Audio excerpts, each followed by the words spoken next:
On this edition of Southern Newsweek, nurses and primary healthcare workers are crying out to be paid the same as their hospital counterparts. A brother saves his younger sibling from being swept away at Crystal's beach. And members of the rainbow community spend the week celebrating diversity in the Queenstown Pride Festival.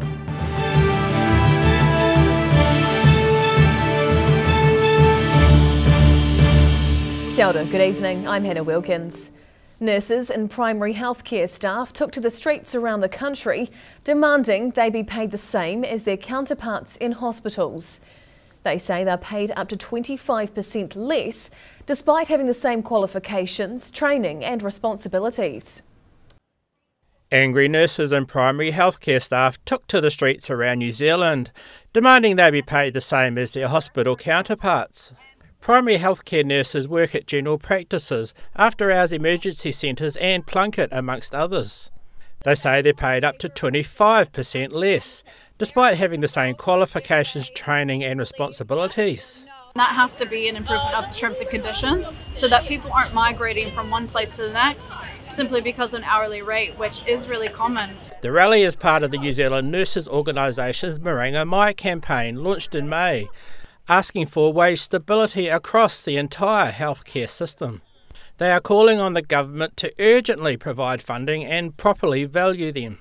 Registered nurse Jeannie Randall says the work they do keeps people out of the hospital system, which would cost the government more in the long run. It's becoming increasingly difficult to attract and keep nurses in primary care when they do not feel valued. They end their days exhausted and dissatisfied as they feel unable to give the care they know their patients require due to low staff numbers. The New Zealand Nurses Organisation is planning more rallies if their concerns aren't addressed. In Christchurch, the South today. Southern Police are stepping up their speed enforcement efforts as part of a move to reduce New Zealand's road toll. Police are changing their policies on speed enforcement. Inspector James Yor says police across the south are set to issue infractions even where drivers are travelling just above the posted limit. Over this coming spring and summer, our 600 uniformed staff are going to be very active on the highways with an ambition to reduce our deaths and serious injuries. Science shows that a reduction in driver speeds from 110 km per hour to 100 km would halve the number of fatal crashes. Inspector Yor says the ultimate aim of police is to ensure that people get home safely. Dramatic details have emerged of a courageous rescue near Milton at the weekend. A 14-year-old boy managed to pull his younger brother out of very rough 3-metre-high waves on Saturday afternoon at the remote Crystal's beach. An afternoon on South Otago's Crystal's beach could have turned into tragedy if not for the quick and brave actions of 14-year-old Kayla Kandagoda Gamage. A big wave come and my brother fall down, and another wave come and my brother and pushed away to the sea. Without a second thought, the teenager ran into the water to try and help his younger brother, but it was far from a straightforward rescue, with the pair battling strong waves as high as 3 metres. A big wave come and we go down. He says he and 11-year-old Kithmi managed to get back to shore through the angry sea. The parents are thankful to the many people who also helped to assist the family, while the boys say the experience is unlikely to put them off going back into the water when summer arrives. In South Otago, the South today. A major project to turn the Cargill's Castle ruin into a tourist attraction is planned to begin next year. The project could cost up to $2 million and should have already started, but efforts were delayed by the COVID-19 pandemic. The Cargill's Castle Trust is an organisation with a dream to have the 145-year-old structure used as a local attraction where people can safely gather and more. There'll be just walking access around the castle. We intend to have some walkways inside the castle so that you can actually walk around and up to the nearer the top of it and get some of the magnificent views of the coastline and over the city and that. The castle ruin was acquired by the Trust in 2001 to save it from demolition. Trust Chairman Stephen de Graaf says the building consent process is well underway. Now we can put it out for pricing up and then fundraise, so it's still probably a couple of years away till we can really get it going. We don't know how much it will be yet until we get the final plans and building consent, but probably in the region of 1 to 2 million. COVID-19 caused delays to the project, with the Trust having to defer some of its plans. But they're hoping to allow tourists to walk around the historic site early next year. The Trust is hosting a meeting at the St Clair Golf Club next Tuesday to update the public on the development, and hopefully to attract new blood to the organisation. In Dunedin, the South Today. Work is progressing well on the last of Christchurch's anchor projects, a recreation and sports centre. But the installation of the centre's huge diving platforms have proved a challenging part of the build. A major milestone in the construction of the $317 million Parikori Recreation and Sports Centre, as huge 5 and 7.5 metre diving platforms are gently lowered into place. It's been over 20 years since there was a dive platform of a scale constructed in New Zealand, so it's a really critical part of a build. The Recreation and Sports Centre bordering Morehouse Ave will be the largest aquatic and indoor sports facility of its kind in New Zealand. Work is also progressing in the community sports courts area, with the first of the huge dividing curtains installed. Like the hoops, the curtains can be dropped all at once or individually with the touch of a button on a wireless tablet. Construction of the anchor project is being managed by Atakaro Limited and jointly funded by the Crown and the Christchurch City Council. The council will be charged with its operation once the facility is complete. Parikori will include a 10-lane 50-metre pool with seating for more than 1,000 spectators, a diving pool, 9 indoor sports courts and 5 hydroslides. Estimated construction date of the 30,000 square metre facility is expected to be late 2023. In Christchurch, the South Today. After 2 years of being scaled back due to closed borders, Queenstown's Winter Pride Festival has returned, with many visitors from Australia joining in the fun. The goal of the festival is for people to get together and celebrate their diversity. Queenstown has a lot to be proud of. Local shops and businesses around the tourist capital of the South are displaying rainbow colours in support of this year's Winter Pride Festival. What started off many years ago as Gay Ski Week QT was rebranded as Winter Pride 4 years ago. The festival features a week of parties, skiing and on-mountain events and drag shows, with plenty of visitors from Australia coming over for the fun. The amount of Australians that are back here who are delighted to be here, who are blown away by the scenery and the weather. People who've never been to Queenstown before, it's incredible.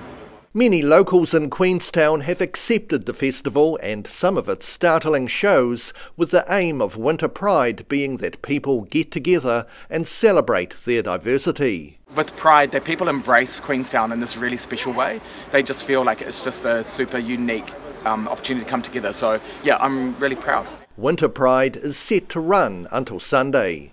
In Queenstown, the South Today. Still to come after the break on Southern Newsweek. Special Rigs is back after a 2-year hiatus, much to the delight of truck-loving children. And a Dunedin museum is looking for a new home for some of their prized but growing collection of musical items.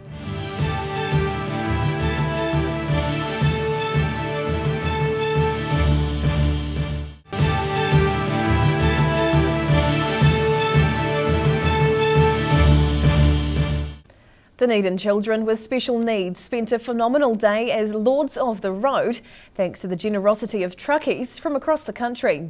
Special Rigs for Special Kids founder and organiser Greg Inch says the event was a huge success. Residents and staff of Queen Rose Retirement Home, among them many Dunedin people cheering on the city's Special Rigs for Special Kids, riders and drivers. It's been 3 years since it was last held due to COVID-19. However, more than 200 trucks and drivers turned up yesterday, greatly pleasing the event's founder, Greg Inch. It happened. That's like we've gone through 3 years since we've done the event, and the industry said, you put it on, we'll support it, but we just couldn't, and now today we have, and it's been great. About 200 children took part, while whānau and caregivers were at the Edgar Centre, ready for the end of circuit party. The convoy left from the Edgar Centre to Kaikarai Valley Road, via Kistorfin, then over 3 Mile Hill, through Mosgiel, Green Island and back again through Kistorfin. Inch says there are many unsung heroes of the event. That have provide all the food for the barbecue and all the other logistics we have, and I just want to thank them so much because it is hard times, and yeah, they go out of their way for us. He says the day has grown from being essentially just for Dunedin children, now welcoming people from across most of the South Island, all of whom enjoying a great day out. In Dunedin, the South Today. The next time you walk into a medical centre, your first point of call may be a robotic doctor. The new automated health kiosks, dubbed RoboDocs, are being rolled out with the aim of helping speed up doctors' appointments. A new way to take a few crucial readings. Blood pressure measurement completed.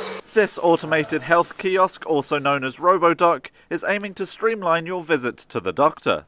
We plan so patients will be able to come in and get regular blood pressure checks, and the intention is it'll look to free up time for clinicians and nurses to focus on other aspects of clinical care with the patients.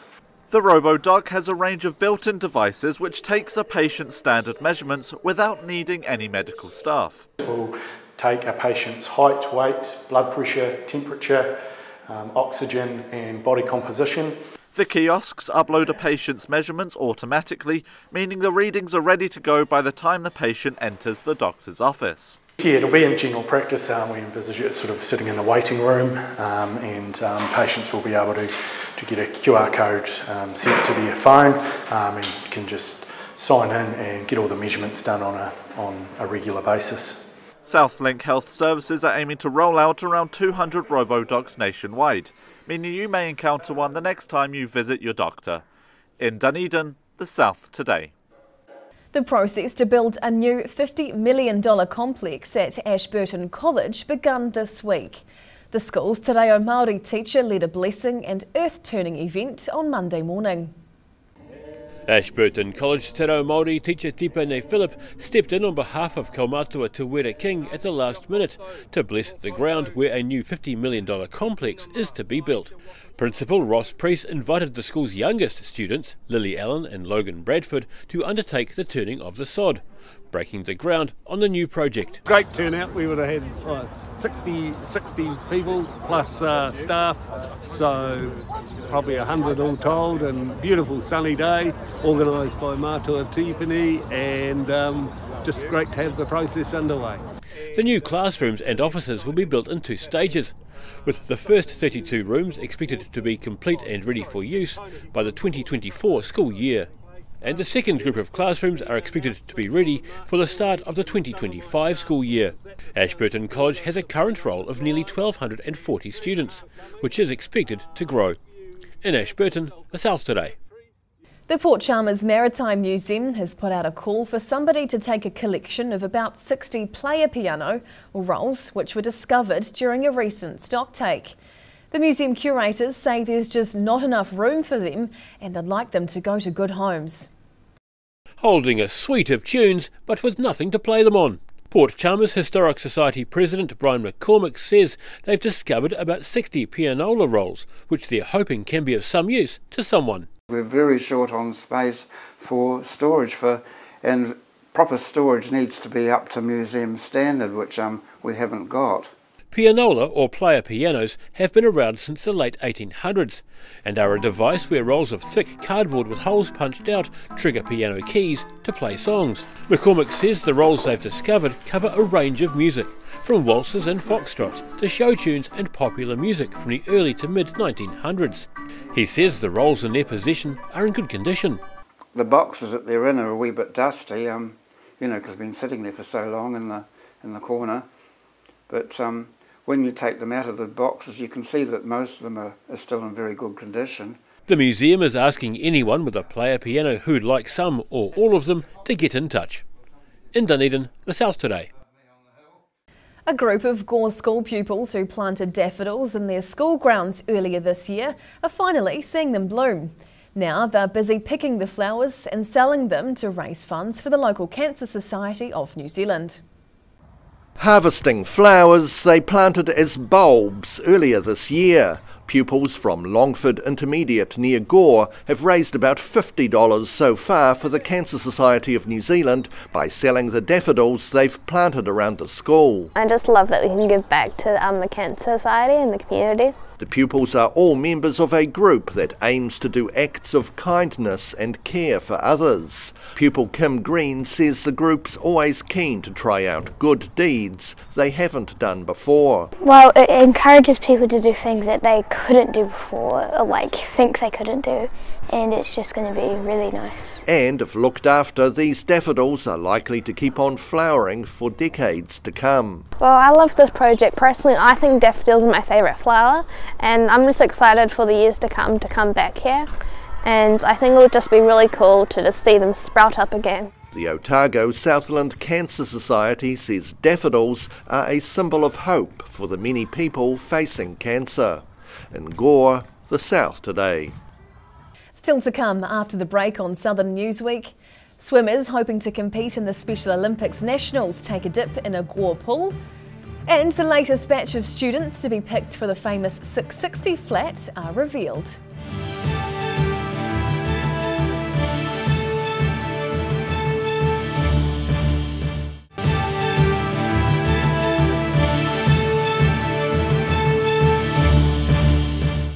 Tēnā koe, welcome back.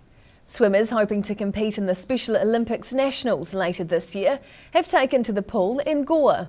More than 20 swimmers took part, hoping to achieve qualifying times for the national event. Swimming against the clock. More than 20 swimmers attended a Tier 1 event at the Gore Aquatic Centre recently. Hosted by Eastern Southland Special Olympics, the swimmers are hoping to get into the Nationals being held at the end of this year. Some of these swimmers are getting qualifying times for the National Games. The event attracted special swimmers from Southland, Eastern Southland, Otago and Wanaka. As well as competing, the swimmers were also able to enjoy the social aspects of the event. The important thing is for actually the clubs to meet with each other.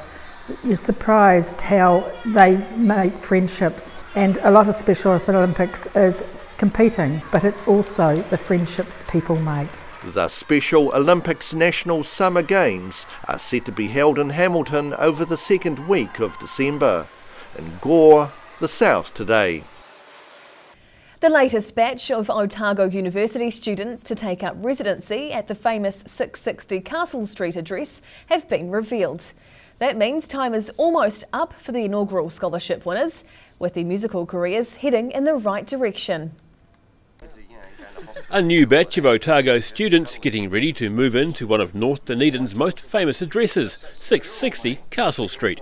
Last year, Kiwi band 660 partnered with Otago University to launch a scholarship scheme, which allows 4 young people to live at the well-known flat. The 2023 group of flatmates are Gabby Summerfield, Tamuri Spicer, Samuel Meikle and Hamish Waddell.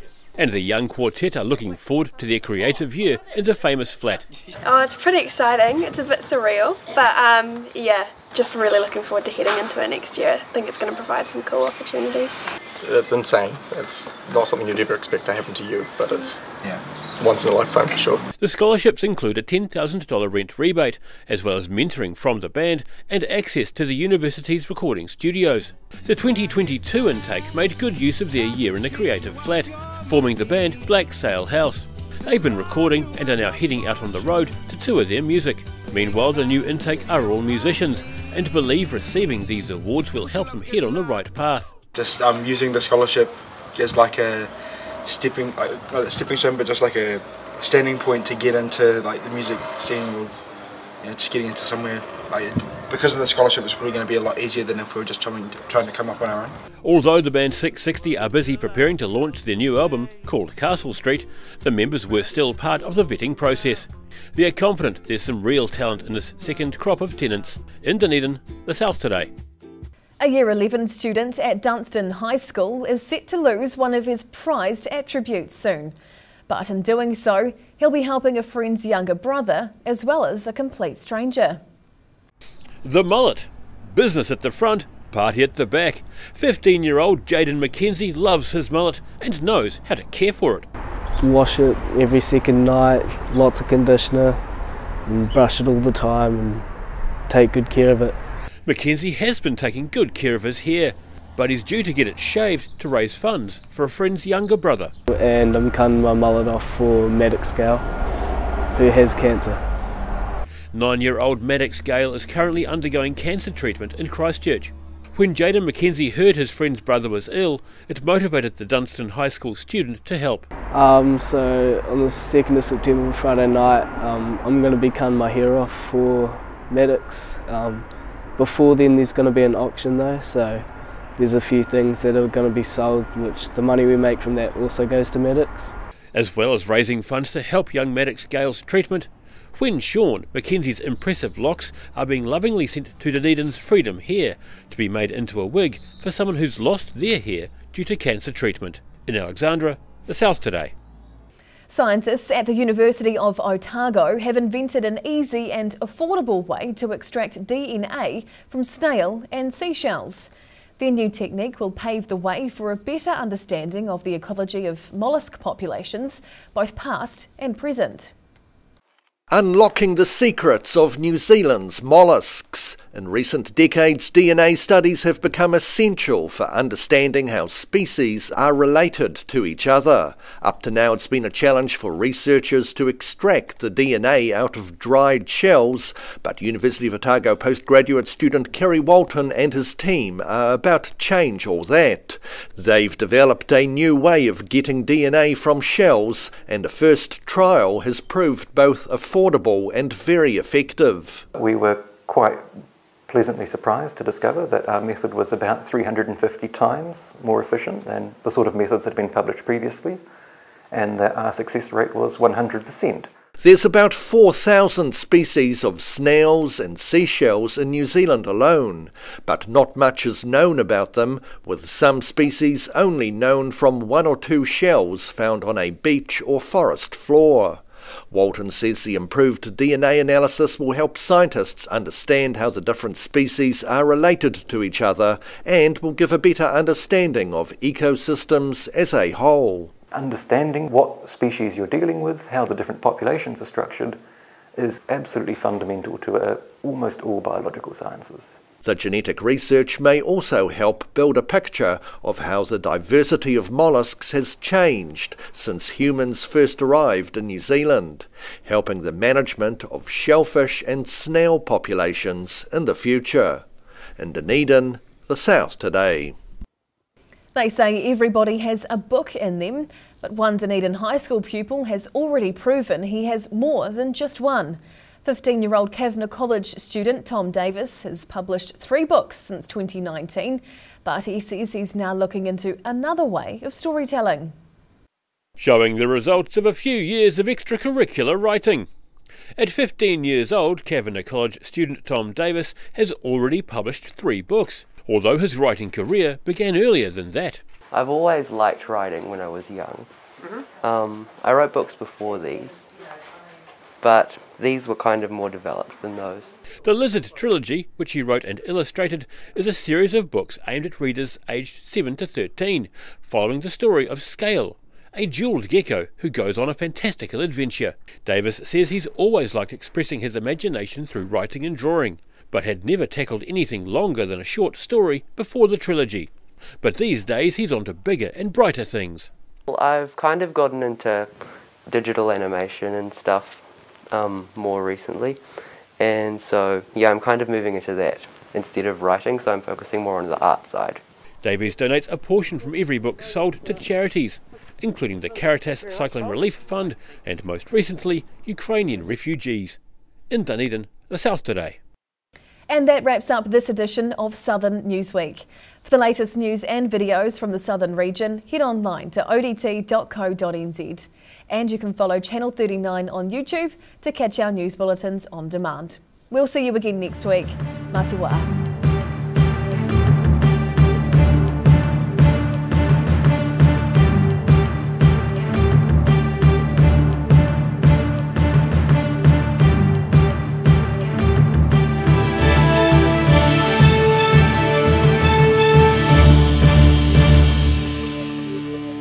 Public interest journalism funded through New Zealand On Air.